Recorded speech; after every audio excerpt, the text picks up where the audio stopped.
Ténéré 700, mais des vieilles Ténéré aussi depuis hier. Il y a des motos ici que je crois que tu as conduites. Tout à fait. Qu'est-ce que tu as fait?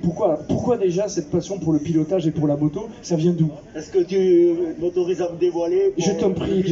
Est-ce que tu veux mettre un peu Ça sera plus simple. de ça pour tenir le micro? Je t'en prie. Et donc on va pouvoir évoquer les motos que tu as conduites et puis ces compétitions dans lesquelles tu as roulé et que certaines tu as gagnées et d'autres non, mais voilà. Donc ça a commencé comment?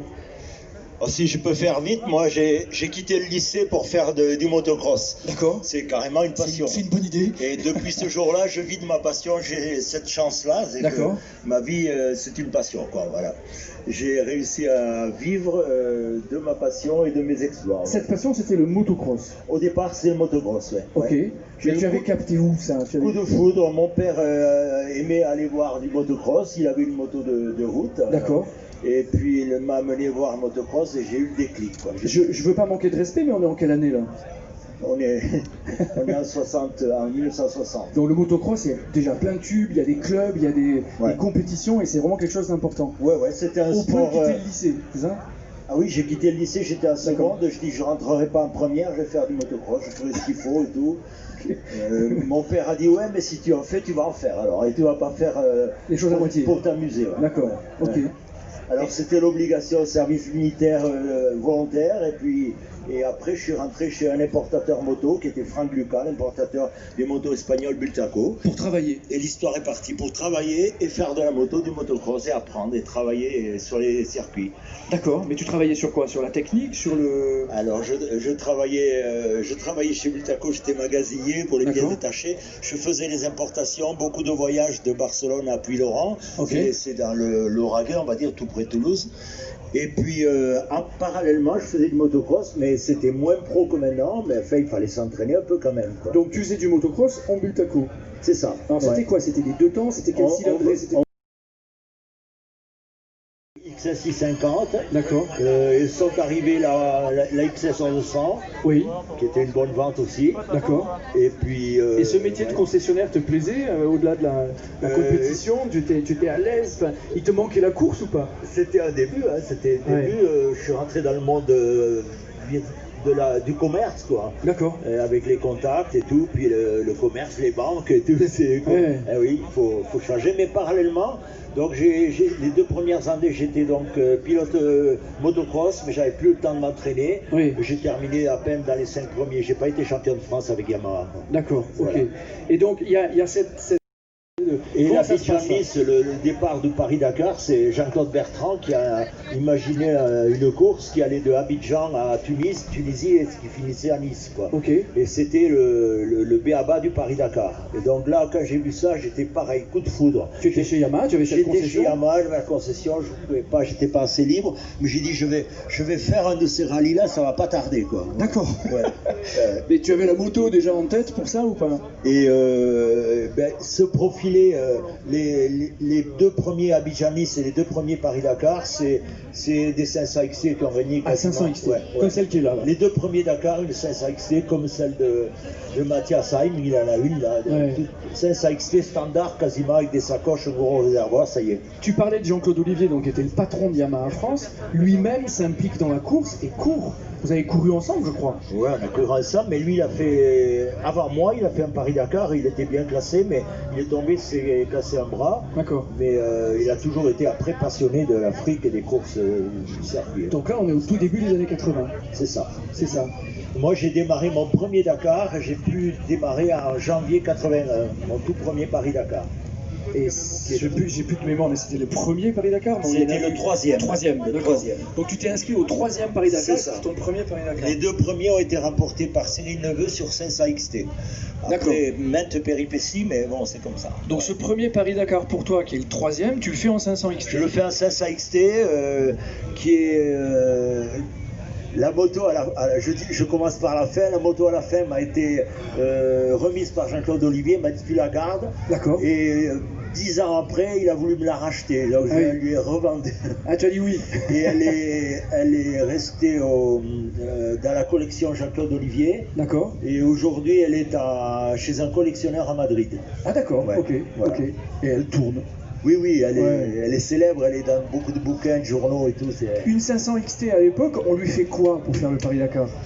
On lui met une bonne fourche avant, enfin plus performante, un bras aussi renforcé, des amortisseurs, réservoir. Un gros réservoir et je dirais basta quasiment. Basta. Ouais, un échappement libre, direct, sans silencieux.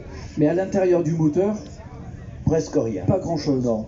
C'était les frères Mengret qui préparaient ça, qui sont une société Moraco, qui a été célèbre ensuite longtemps. Et ils avaient quasiment vérifié les moteurs, la métrologie, tout ça, fait des rodages.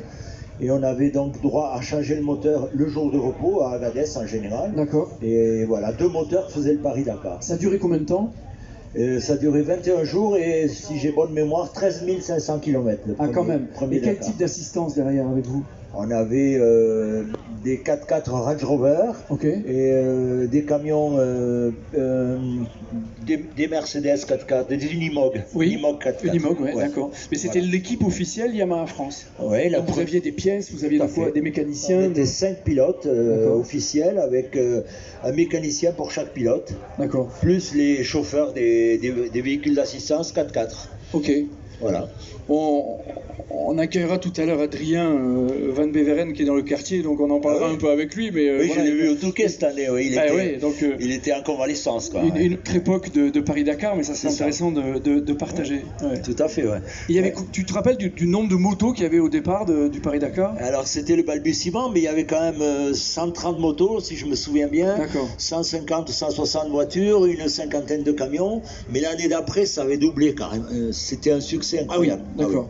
Le Paris-Dakar avec Thierry Sabine, ça a été autre chose, une autre dimension. Oui, c'était un esprit d'aventure incroyable et tous les grands sponsors s'y sont intéressés, ce qui vient, ça fait des moyens énormes et donc c'est parti, c'était un tremplin. Quel a été ton palmarès toi sur le Paris-Dakar? Alors j'ai fait 9 Paris-Dakar, j'en ai terminé 8, j'ai toujours terminé dans les 10 premiers et mon premier Dakar j'ai fait 2e derrière Hubert Auriol avec sa BM 900. Le tout premier Dakar? Ouais, et si je loupe pas un camion d'essence, je pouvais gagner mon tout premier Paris-Dakar. T'as raté un camion d'essence?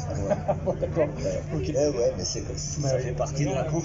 On avait à l'époque les roadbooks qui étaient des feuilles qu'on déchirait à mesure parce que une plaque fixée au guidon. D'accord. On tenait avec une chambre à air et on lisait le roadbook et on regardait et on avançait. Désimprimé? Oui. D'accord. Oui, un roadbook qui était délivré par l'organisateur avec des indications. Et voilà, il fallait avoir un œil à gauche, un œil à droite. Génial. Et dans la culture Yamaha France, il y a encore ces compétitions nouvelles qui arrivent. Il y a le Touquet qui débarque également. Et ça, c'est quelque chose qui t'intéresse? Tout à fait. Et justement, le Touquet, c'est l'année d'avant. J'avais participé à 1 ou 2 Touquets avec Bultaco. C'était en 2 manches. J'avais gagné une manche à mon premier Touquet en 76. J'aurais dû gagner la 2e aussi, mais j'ai cassé la chaîne. Et ensuite, j'ai fait, à partir de 78, quand j'étais à la période de motocross Yamaha, j'ai fait le Touquet avec des IT 465. Et la 2e année, en 80, j'ai gagné le Touquet. Ça me fait encore des émotions quand j'y pense, parce que 1000 pilotes gagnés, c'est formidable. C'est gagné avec une IT 465 en janvier 80. C'était le 40e cette année. C'était quoi comme météo? C'était froid et bruine, avec bruine, donc on ne pouvait pas garder les lunettes, c'était un enfer. C'était très dur. C'était quoi, casse couvert? Il faisait un temps à 5-7 degrés. D'accord. Et il y avait de la bruine, du crachin. Et donc on n'avait pas les tir-off et les masques jetables. Et donc il fallait enlever les lunettes. Et puis c'était. Tu te souviens encore de l'épreuve? Oui, on baissait la tête parce qu'au Touquet on n'arrête pas de doubler les débutants, enfin pas les professionnels. Et donc on prend des giclées de sable sans arrêt. Moi je crois que ça doit encore le cas, hein, mais Oui, mais aujourd'hui, il y a du matériel. Il y a du tir-off, il y a des écrans. D'ailleurs, je crois que tu as été invité cette année au Touquet pour, là aussi avec beaucoup de respect, célébrer les 40 ans de ta victoire. C'est ça, ça me fait et j'ai vu que tu avais un chapeau russe sur la tête pour pas avoir froid, c'est ça? Une chapka en zibeline. Une chapka en zibeline, voilà, mais tu as bien fait de la mettre. Ouais. Et quand tu vois l'épreuve du Touquet moderne aujourd'hui, comment tu envisages cette course? Que je vois, je suis toujours en admiration, ça reste une course difficile, et d'autant plus difficile maintenant que les motos sont puissantes et creusent le sable et que le circuit est beaucoup plus court. Ouais. Donc ça devient un grand circuit de motocross défoncé. Ce qui n'était pas le cas en 80. C'était un peu moins dur physiquement. Ah parce oui. que le circuit faisait 11 km. D'accord. Et on avait 5 km de ligne droite. Donc dans les dunes, c'était assez défoncé. Il y avait plus de dépassements à effectuer que maintenant. La piste était plus étroite. Mais physiquement, c'était pas motocross, quoi. C'était un peu plus léger que motocross. D'accord. C'était un peu plus facile. Et avec tous ces kilomètres pour se reposer un peu pendant les lignes droites? Pas vraiment, parce que pas vraiment. La ligne droite, elle se poncelle surtout le premier kilomètre d'entrée, et puis après, il y a des bâches d'eau et tout, il faut être prudent sur la ligne droite, il faut être concentré. Ouais. Toujours passionné de moto, toujours passionné de... J'ai la moto dans le sang, j'ai le deux roues dans le sang, c'est-à-dire je me sens bien à partir d'un vélo, je suis en équilibre sur un vélo, une mobilette, n'importe quoi, je suis bien. Et quand je recommence à faire du deux roues, j'en fais 4 mois par an, 5 mois. La première semaine, je suis prudent, mais ensuite, j'ose dire que je roule sur un deux roues comme je respire. C'est-à-dire, c'est dans mon cerveau, c'est naturel, quoi. Je fais plus attention à rien, c'est mes yeux voient et ça passe, quoi. Parfait. C'est comme ça. Une forme de méditation. J'ai pas choisi, oui, c'est comme ça. Écoute, tu as vu, cette année, on a sorti la Rallye Édition qui est là. Oui, bien sûr. Et ben, qui fait quand même vachement écho à tout ce que tu as vécu. C'est clair. On sera ravis, nous, de t'en prêter une pour que tu puisses rouler avec. Donc, ça, c'est gentil. On te remettra une clé tout à l'heure pour que tu puisses en profiter dans l'endroit où tu habites et que tu puisses rouler. Oui, j'habite dans le Lauragais, près de Toulouse, à l'est de Toulouse. Et tu resteras un ambassadeur évidemment hyper important pour nous. D'accord. Mais je suis ami avec beaucoup de gens du Ténéré French Team. Mais oui, ils étaient là hier soir, ils sont quelques-uns. Ils m'ont dit tu es président d'honneur virtuel, quoi. Et Adrien est là, Van de Veren, ou pas? Où il est parti? Il est allé faire une balade? Bien arrivé. Adrien? Et si on fait un aparté, dis-moi, toi, François, je t'ai vu en moto ce matin, mais je ne sais pas d'où tu viens, d'où tu sors. Ah, mais c'est gentil, mais moi parce que d'habitude, dans le marketing, on arrive en voiture de luxe et tout. Oui, c'est vrai, ça. C'est vrai, avec des chauffeurs. Et toi, je t'ai vu avec un casque, un équipement et tout. Non, dis-moi un peu. Déjà, j'ai regardé la météo avant l'événement de Barcelonnette, et je me suis dit qu'il y avait une belle opportunité pour faire une belle descente. Et déjà, dès mercredi, tu es descendu en moto, toi, Adrien, aussi, ou pas? Non, en voiture. Elle est là? Bon, bah super. Mais rejoins-nous. Deux générations de pilotes, deux générations. Écoute, va mieux, Adrien, ça va. Soulève, nettoie un peu. Ouais, c'est bon. Je t'ai vu au Touquet, t'étais en convalescence, hein. Ouais. Assieds-toi avec nous, peut-être, Adrien. On va se passer le micro comme ça, mais tu as entendu qu'on évoquait des Touquets et des Paris-Dakar. Ah ouais. Est-ce que tu as déjà fait du sable avec une XT500 ou une IT 460? Ça serait un beau défi. Je l'ai fait, bonjour à tous.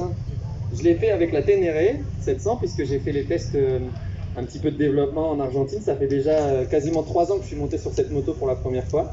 Et on a roulé dans les dunes, j'ai roulé partout avec cette moto, même avec le pneu d'origine à l'époque, je me rappelle, dans les dunes de Fiambala en Argentine. Un sable très mou et c'était pas facile, mais je suis passé partout et vraiment c'était assez impressionnant de pouvoir faire tout ce que j'ai fait avec cette moto. Je me rappelle de cette vidéo qu'on a tournée en Argentine, que vous avez certainement vue, qui comportait des paysages absolument fantastiques.